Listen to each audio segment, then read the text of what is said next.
दरअसल बात यह है कि अगर ओवरऑल आपको देखना पड़ेगा, ये अगर ये उसकी बात करेंगे कि इसमें हो रहा है उसमें नहीं हो रहा, आज हुकूमत ये कह रही है कि जो आपके जो सेंसिटिव इंडिकेटर्स हैं वो सारे पॉजिटिव हैं।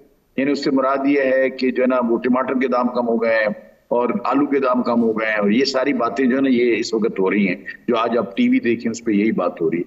लेकिन अगर आपको ये पूछे कि अगर आप एसेंशियल्स को देखते हैं तो उसमें आटा और चीनी सारे फहरिस्त होते हैं, उनके क्या दाम कम हुए। लेकिन मैं उस बहस में नहीं जाना चाहता, मैं पॉलिटिकल बात नहीं करता, मैं इंडस्ट्रियलिस्ट हूं। मैं बात करूंगा इंडस्ट्री की, छोटे दुकानदारों की, एसएमईज की, जो छोटे कारखाने वाले हैं उनकी बात करता हूं कि देखें बिजली जो है ना वो आपका एक बैरोमीटर है।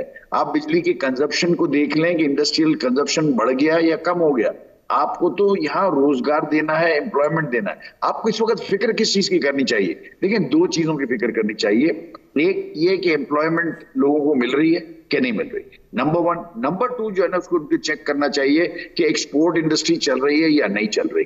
और नंबर तीन, अगर आप चेक करना चाहते हैं तो ये जरूर चेक करें कि इम्पोर्ट्स जो है वो इस मुल्क में बढ़ तो नहीं, और हमारा जो ट्रेड अकाउंट डेफिसिट और करंट अकाउंट डेफिसिट जो है वो कंट्रोल में है या नहीं है। इन चीजों को देखने से आपको सारी चीजें आया होती हैं। और अगर आज की हम सूरत हाल देखें तो डेफिनेटली जी एक्सपोर्ट बढ़ी है।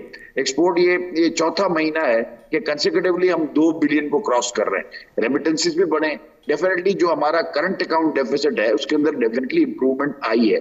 लेकिन अगर आप ओवरऑल जीडीपी को जब देखते हैं तो हमारा जीडीपी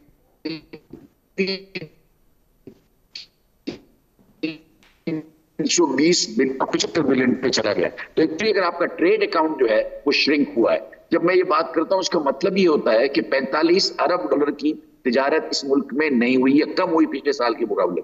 इसका मतलब ये होता है कि इतना कारोबार जब कम हुआ, इतने ही कारोबार के मौके लोगों के पास कम है। और ये जब आप इसको डिस्ट्रीब्यूट करते हैं तो ये देखें, इसमें आप ट्रांसपोर्ट वाले हैं, रोज के रोज कमा के रोज खाने वाले हैं, उनका अपना जो उन्होंने माल उठाना है और जाना है। फिर इसके बाद जो इम्पोर्ट हो रहा है उसकी सेल और परचेज के ऊपर जो एक मार्जिन होते हैं वो जो जिनके घरों में जाते हैं, वो सारी बातों के ऊपर बड़ा लंबा इफेक्ट आता है।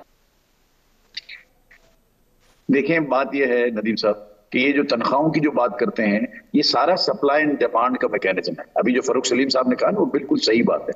बात यह है कि ये जब मैं तो उस वक्त से काम करता हूं जब जो है ना ये आपका मिनिमम वेज जो है वो 750 रुपए होता था, आज जो है वो 17,000 रुपए है।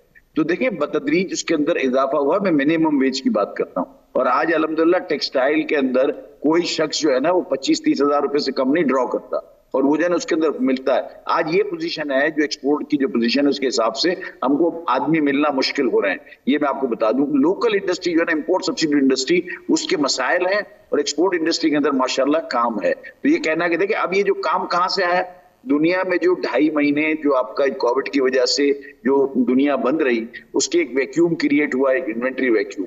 फिर लोगों के पास वो पैसे भी जमा हुए क्योंकि वेस्ट की हुकूमतों ने उनको पैसे भी दिए, और वो भी जमा हुआ। वो स्पेंडिंग इकोनॉमीज हैं, उनको सारा माल चाहिए, वहां शेल्फ खाली हो गए, और जो है ना हमारे पास भरपूर ऑर्डर है। लेकिन इसके अगेंस्ट में आप गवर्नमेंट को देखें, इन बातों का फायदा क्या होगा कि लोगो मेड इन पाकिस्तान एक एक्सेप्टेबल कमोडिटी हो जाएगी दुनिया में।